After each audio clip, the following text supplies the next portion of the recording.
नमस्कार बच्चों, कक्षा 6 विषय संस्कृत।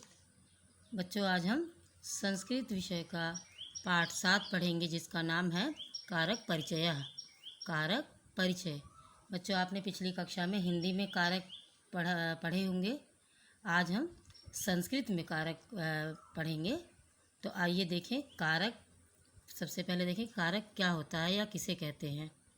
जो शब्द क्रिया शब्दों के साथ संबंध जोड़ते हैं उन्हें कारक कहते हैं।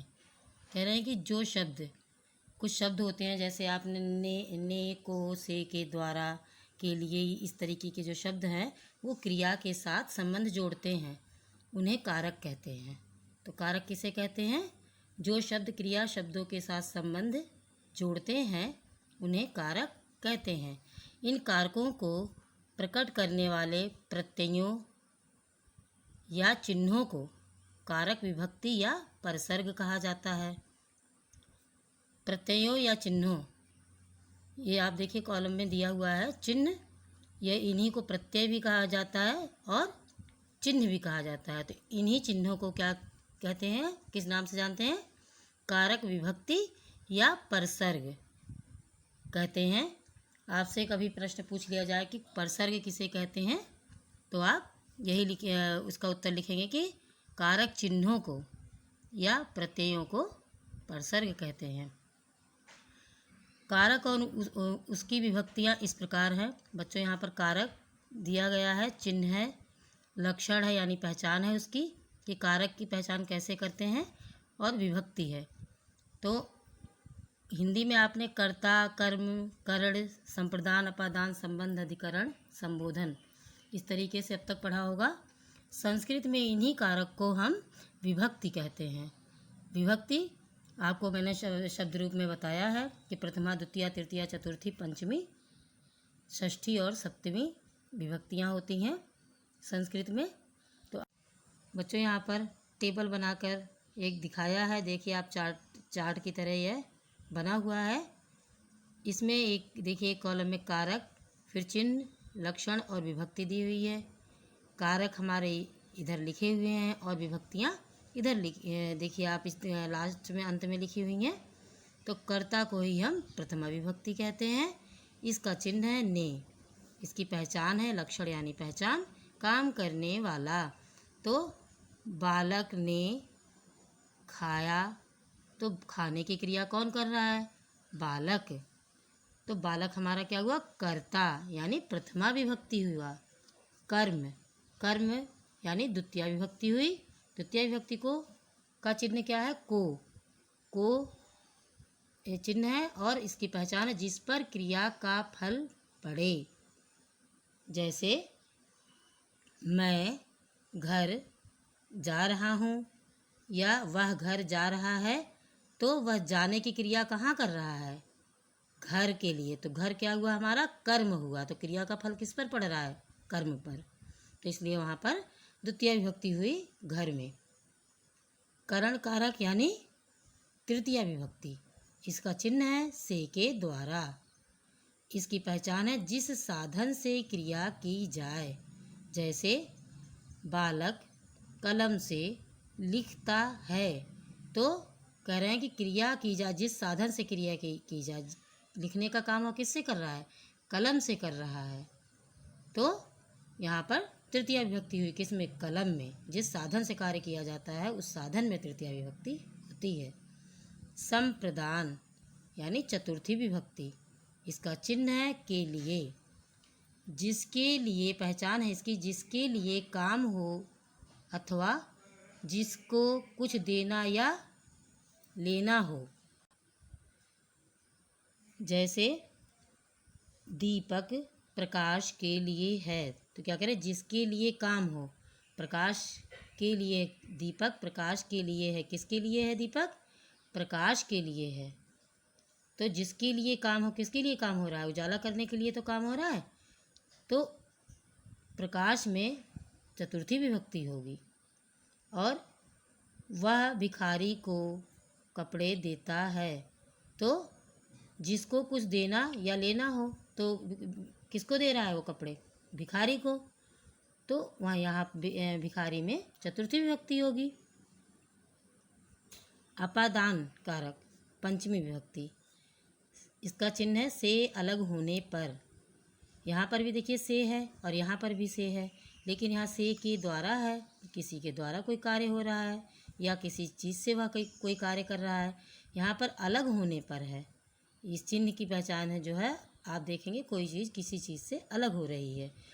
तो यहाँ पर इसकी पहचान क्या है, जिससे कोई वस्तु अलग हो, जिससे कोई वस्तु अलग होती है उसमें पंचमी विभक्ति होती है। जैसे पेड़ से पत्ते गिरते हैं, तो पेड़ से पत्ते गिर रहे हैं, तो पत्ते किससे अलग हो रहे हैं, पेड़ से हो रहे हैं, तो इसलिए यहाँ पर पेड़ में पंचमी विभक्ति का प्रयोग होगा। जो रूप है हमारे उनका प्रयोग होगा। आगे आप जो आगे पाठ हैं उसमें आप कारक चिन्हों का किस तरह से प्रयोग होता है उसके बारे में पढ़ेंगे। संबंध कारक क्या है, षष्ठी विभक्ति है। इसका चिन्ह है का के की। पहचान है संज्ञा या सर्वनाम शब्दों का संबंध जोड़े। संज्ञा या सर्वनाम शब्दों का आपस में संबंध जोड़ता है उसे षष्ठी विभक्ति या अधिकरण या संबंध कारक कहते हैं। तो जैसे राम दशरथ के पुत्र थे, तो राम दशरथ के षष्ठी विभक्ति का चिन्ह हुआ, और पुत्र राम किसके थे, दशरथ के थे, तो दशरथ में षष्ठी विभक्ति का रूप आएगा। अधिकरण यानी सप्तमी विभक्ति, इसका चिन्ह है में पर। पहचान है जिस स्थान पर क्रिया हो अथवा जहाँ कर्ता क्रिया करे। कह रहे हैं कि जिस स्थान पर क्रिया हो अथवा कर्ता क्रिया करे। जैसे पक्षी पेड़ पर बैठे हैं, पक्षी कहाँ बैठे हैं, पेड़ पर, तो पर आया ना चिन्ह। तो जिस पर बैठे हैं, कह रहे हैं जिस स्थान पर क्रिया हो, किस पर बैठे हैं, पेड़ पर, तो पेड़ में हमारी सप्तमी विभक्ति का रूप आएगा।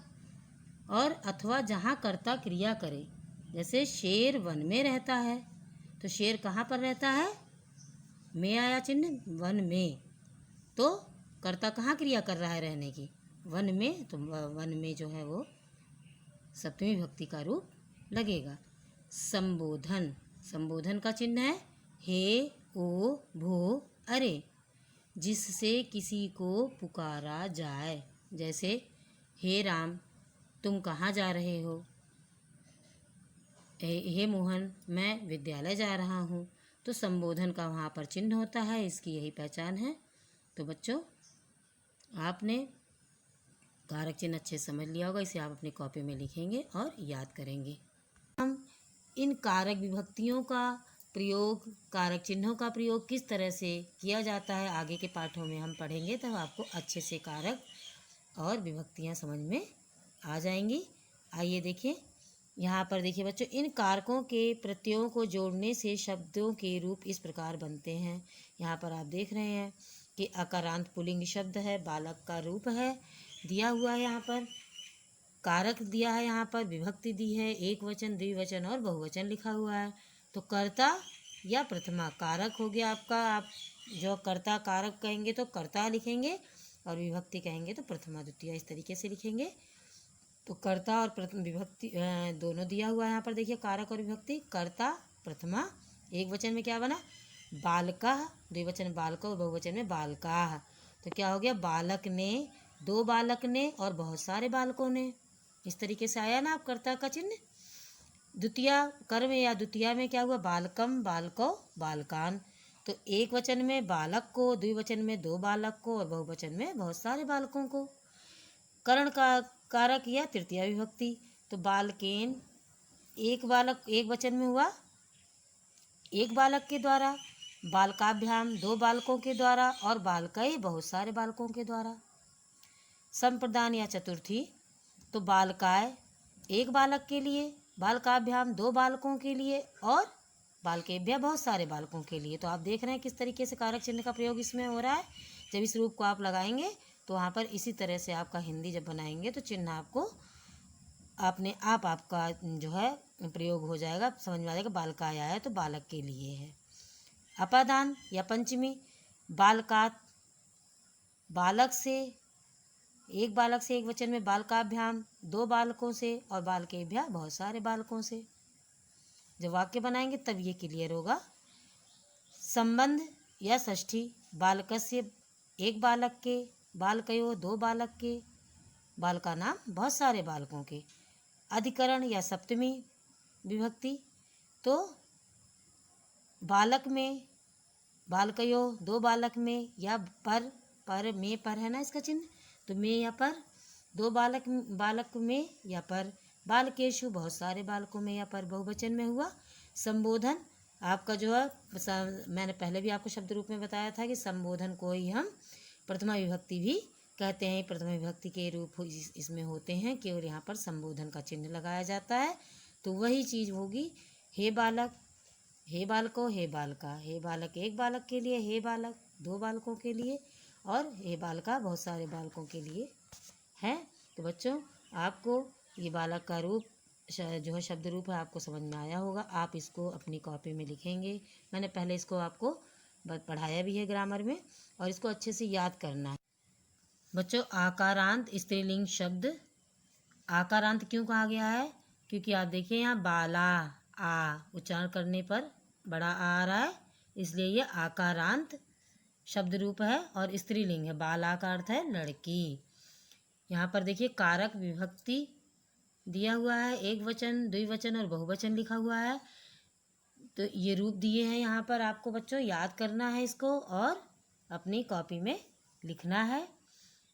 तो कारक, यहाँ पर कारक भी दिया हुआ है और विभक्ति भी दिया हुआ है, जिससे आपको कभी भी कोई दिक्कत ना आए, आप जो है परेशान ना हो कि कारक क्या है और विभक्ति क्या है। दोनों ही चीज़ें बच्चों एक है। रूप जब हम शब्द रूप जब पढ़ते हैं तो उसमें विभक्ति लिखा हुआ होता है, और कहीं कहीं इसको हम कारक के रूप में भी पूछ लेते हैं कि द्वितीय विभक्ति कौन सा कारक है, तृतीय विभक्ति कौन सा कारक है। इस तरह से भी प्रश्न बनते हैं।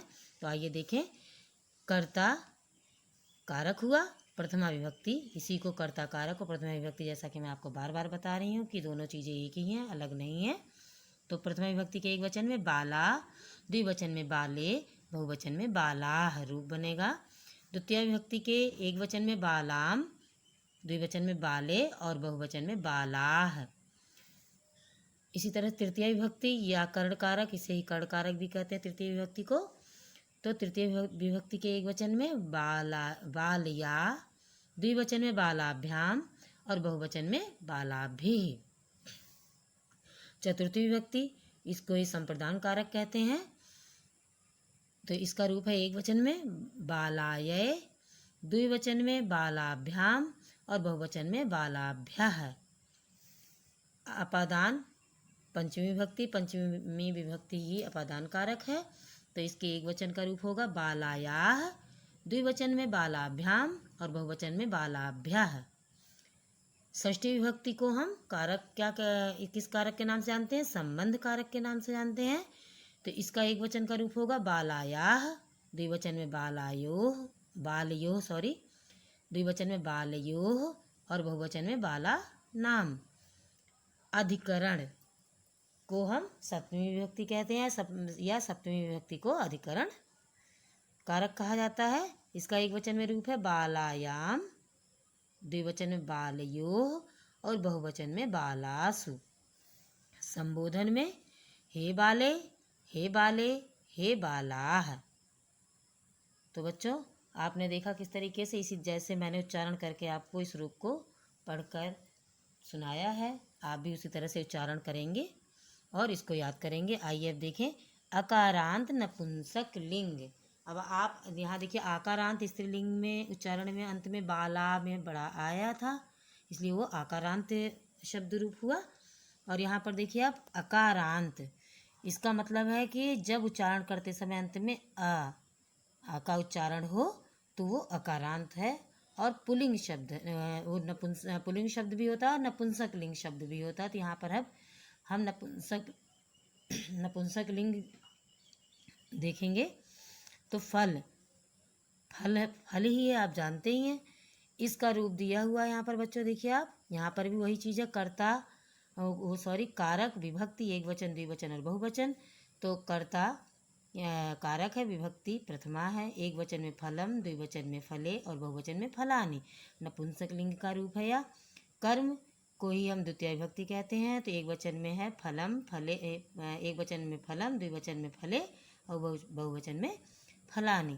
बच्चों आपको हमने पहले भी बताया था कि नपुंसक लिंग का जो रूप है प्रथमा और द्वितीय विभक्ति के बाद तृतीय विभक्ति से सारे रूप पुल्लिंग में ही के समान ही चलते हैं। जिस तरह से बालक का रूप चलता है इसी तरह से नपुंसक लिंग के शब्दों के भी रूप पुल्लिंग में ही चलते हैं। तो आप यहाँ पर देखिए करण तृतीय विभक्ति, एक वचन में फलेन, द्विवचन में फलाभ्याम, बहुवचन में फलय।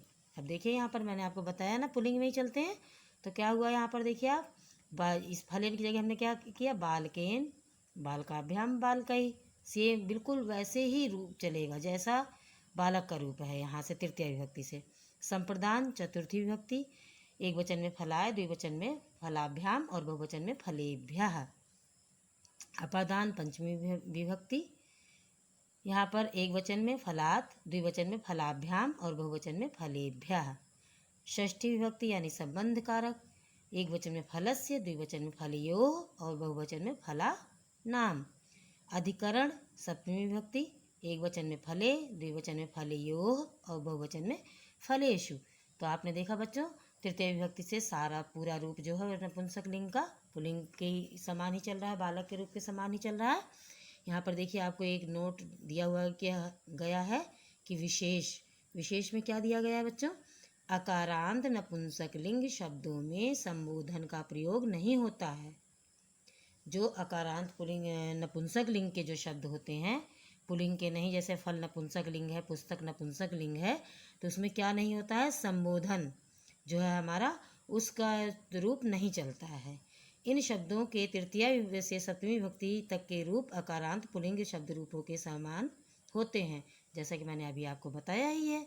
तो आशा करती हूँ आपको मेरी बात अच्छे से समझ में आई होगी कि तृतीय विभक्ति से सप्तमी विभक्ति के रूप पुल्लिंग के समान ही चलते हैं नपुंसक लिंग में, और नपुंसक लिंग में संबोधन का जो है वो क्या होता है, प्रयोग नहीं होता है।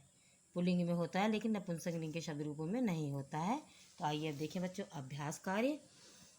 संकलनात्मक मूल्यांकनम, मौखिक कार्य है बच्चों, इसको आपको उच्चारण करना है। किस तरीके से आइए बताएं, उच्चारणम कुरुद, उच्चारण कीजिए। बालकौ, बालकाभ्याम, बालकैः, बालकाय, बालाम, बालाभिः, बालयोः, बालासु, बालायै, बालायै, फलेन, फलानि, फलस्य। बच्चों इस तरह से आपको फला नाम, एक शब्द और फला नाम, इस तरीके से आपको उच्चारण करते हुए इसको पढ़ना है। और बच्चों जिस तरीके से मैंने शब्द रूप आपको उच्चारण करते हुए बताया है उसी तरह से आप, जैसे मैं बोल रही हूँ उसी तरह से आप बार बार बोलकर उच्चारण करते हुए याद करेंगे तो आपको बोलने में भी शुद्धता आएगी और आपको समझ में भी आएगा।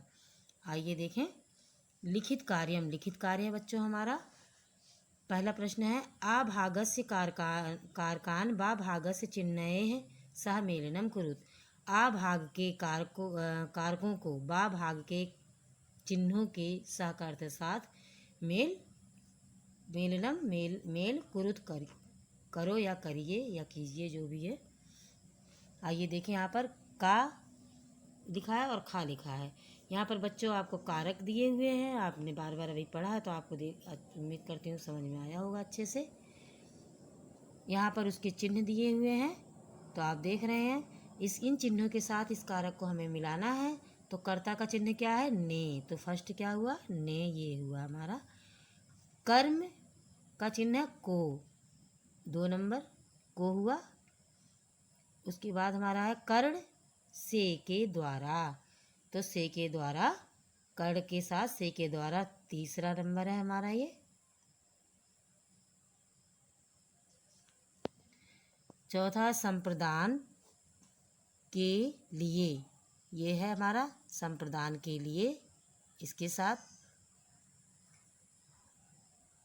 अपादान से अलग होना, 5वां नंबर हमारा है, अलग होने पर। संबंध का के की, तो ये हमारा संबंध का चिन्ह हुआ।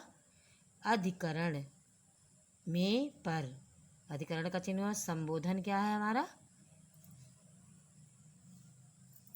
संबोधन है हे भो हे ओ भो अरे, तो संबोधन का चिन्ह हे भो अरे है। इस तरह से आपको अपनी किताब में मेल करके लिखना है।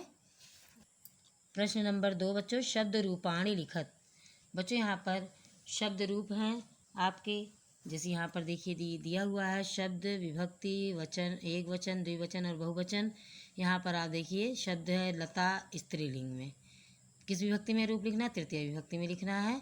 तो तीनों वचनों में आपको रूप लिखना है। आप इसे इस प्रश्न को के उत्तर को जो रूप है ये अपनी किताब में भरेंगे। मैंने यहाँ पर लिख दिया है। तो आइए देखें। लता का स्त्रीलिंग के तृतीय विभक्ति में रूप, एक वचन में लतया, द्विवचन में लताभ्याम और बहुवचन में लताभिः। पुस्तक का नपुंसक लिंग के सप्तमी विभक्ति में रूप है, एक वचन में पुस्तके, द्विवचन में पुस्तकयोः और बहुवचन में पुस्तकेषु। गज का पुल्लिंग के द्वितीय विभक्ति में एक वचन में रूप है, गजम, द्विवचन में गजौ और बहुवचन में गजान।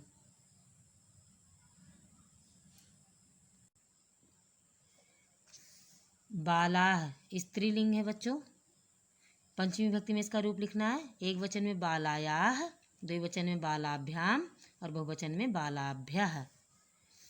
फल नपुंसक लिंग है, प्रथमा विभक्ति में एक वचन में इसका रूप है फलम, द्विवचन में फले और बहुवचन में फलानि। बालक का पुल्लिंग में षष्ठी विभक्ति में रूप है, एक वचन में बालकस्य, द्विवचन में बालकयोः और बहुवचन में बालका नाम। नर शब्द का पुल्लिंग में चतुर्थी विभक्ति में एक वचन में रूप है नराय, द्विवचन में नराभ्याम और बहुवचन में नरेभ्यः।